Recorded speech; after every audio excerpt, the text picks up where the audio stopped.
Bom dia, Deus abençoe, Deus te guarde, que o Senhor te leve a outros lugares, lugares celestiais, lugares maravilhosos, lugares tremendos, cheios da presença de Deus, onde você descubra quem Ele é, porque dele, por Ele e para Ele nós vivemos.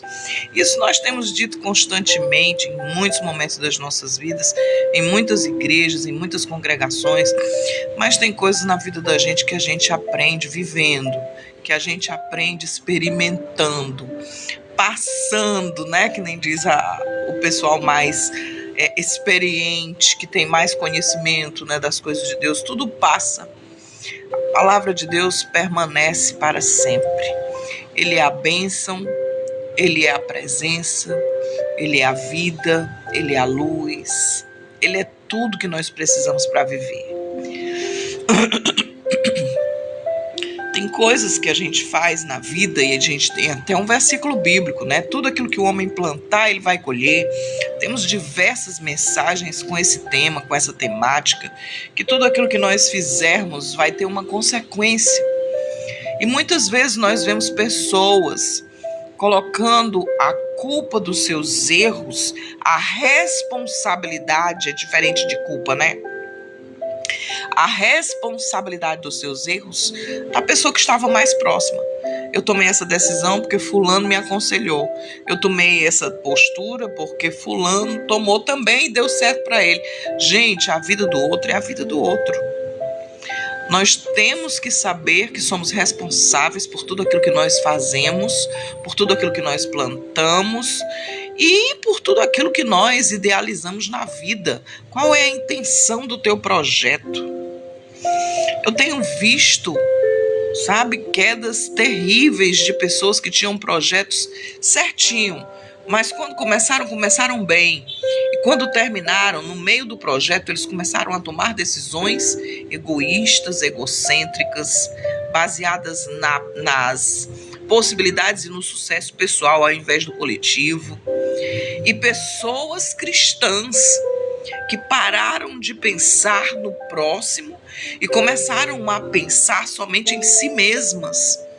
E aí começam a gerar problemas nas outras pessoas externas que não atingem eles e por isso eles acham que estão protegidos. Mas aí começam a acontecer coisas na vida dessas pessoas em um determinado momento, porque tudo aquilo que o homem plantar, ele vai colher. Quando começa a acontecer algumas coisas, ele começa a dizer, mas eu não fiz nada, mas eu sou tão bonzinho, o que será que eu fiz, o que é que eu fiz por merecer? E esquece que na nossa vida, tem uma estrada de escolhas, e muitas vezes nós esquecemos que o dono do projeto, Jesus, o nosso Deus, o Espírito Santo, que estão nos auxiliando, dizendo, não entra aí, não vai não faço não. E você diz assim, isso é a voz do inimigo. O inimigo dizendo para eu não ir, o negócio está dando tão certo, eu vou, que está dando certo. E a gente esquece. Por que a gente está vivendo esse papel? Por que a gente está fazendo isso com as pessoas? As nossas conversas, as nossas confidências. Gente, tem hora que eu olho assim e digo assim, eu não sei em quem confiar. Você desabafa, você conta uma história, você chora.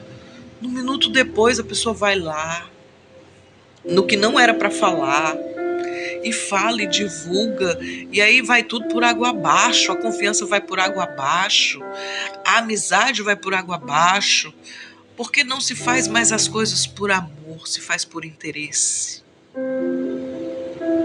Em troca de quê? E aí eu estava pensando exatamente nisso. Eu tenho orado por algumas causas que me levam a perceber que nós mudamos. Tanta gente doente, tanta gente. Você mudar o tom da voz já é o suficiente para aquela pessoa desmoronar muitas vezes e já fazer um personagem seu na mente dela e dizer, olha, fulano é grosseira, é isso e aquilo, eu conheci a verdadeira essência dela, sendo que ali foi um momento.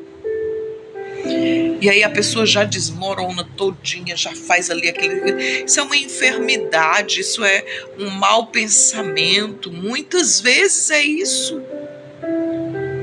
E nós precisamos voltar a ter as convicções daquilo que nós somos de verdade, sem fugir do roteiro do nosso Deus. Passagens bíblicas sobre as consequências dos nossos atos e das nossas atitudes podem abrir os nossos olhos espirituais, porque os da carne estão vendo tudo, só não estão discernindo no espírito, porque quando nós estamos na carne, os nossos pensamentos carnais, materialistas, egoístas, não conseguem ver nada espiritual. E nós precisamos sair do contexto da carne para sermos o que Deus planejou, homens e mulheres espirituais, que discernem. Os adoradores têm que ser espirituais. Eu procuro adoradores que me adorem em espírito e em verdade. A colheita pessoal citada lá em Gálatas 6:7. Não se deixe enganar, de Deus não se zomba, pois o homem, tudo que semear, isso também ceifará. Muita dificuldade é mostrada, mostra as dificuldades. Muitas vezes o fruto é natural, gente. Fruto espiritual vem de Deus, o fruto do Espírito.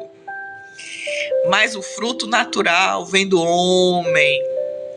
Autossabotagem, a insensatez, Provérbios 19:3. A insensatez do homem perverte seu caminho e o seu coração se irrita contra o Senhor. Ilustra como é comum nós culparmos os outros pelos nossos desmantelos, culpa os outros, culpa Deus pelos nossos problemas que nós mesmos causamos. Tem problemas que é você que causou pela sua escolha. Tem problema que foi você mesmo que escolheu. E aí você quer culpar os outros. O perigo das palavras, quero abrir um parênteses, porque maldita aqui é mal colocação, palavras malditas. As palavras, elas têm um poder também sobrenatural. Se elas são colocadas na hora errada, elas podem causar dor. Se elas são colocadas no contexto errado, elas podem acabar com projetos que são tremendamente importantes para o desenvolvimento da obra de Deus. Palavras malditas podem trazer feridas tremendas e terríveis para o nosso coração. O perigo das palavras. O homem mau cava a sua própria cova, e nos seus lábios há como que fogo ardente. Isso destaca as fofocas, as palavras destrutivas que criam problemas desnecessários nos nossos relacionamentos. Você já parou para pensar nisso? Existe uma visão bíblica que, em vez de você se colocar na posição de vítima, os textos da Bíblia nos incentivam a uma postura de mudança e de autoconsciência que podem transformar o caos num lugar novo. Muitas das nossas angústias são criadas porque nos precipitamos nas nossas palavras e causamos danos, algumas vezes, danos tão grandes que a gente não consegue mais reverter as situações. Ansiedade, falta de planejamento, problemas que aparecem que nós não sabemos como gerenciar, e nós precisamos orar e nós precisamos clamar a Deus para que a gente não caia nas armadilhas que muitas vezes não é o inimigo que cria, não, somos nós. E caímos nas nossas próprias ciladas e sofremos o dano. Qual é a natureza do problema que você está enfrentando? Ele envolve os seus relacionamentos? Isso essas perguntas, eu gosto de fazer perguntas, uma autoavaliação de quem eu sou, do que eu estou passando e quem gerou o problema, é necessária para que a gente saia do problema. Eu quero que você reflita hoje. Qual o caminho que você tem escolhido andar? É tanto orgulho, é tanta vaidade, é tanta doença emocional. Você quer ser curado? Se desarme. Comece a ler e ouvir o que edifica. Saia do meio das más conversações. Procure o que é bom, o que é de Deus. E tudo vai ser transformado. Nessa manhã que a gente pense nisso. Não leve em conta quem eu sou, mas leve em conta o que Deus pode falar para você através de uma mensagem simples como essa. E multiplique se você gostou. Deus te abençoe, Deus te guarde. Tenha um bom dia. Beijo no coração.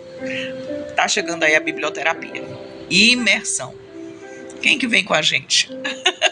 Tchau. Bom dia, pessoal. Deus te abençoe. Deus te guarde. Deus te ilumine. E que o Senhor possa derramar graça sobre a sua vida, no seu coração.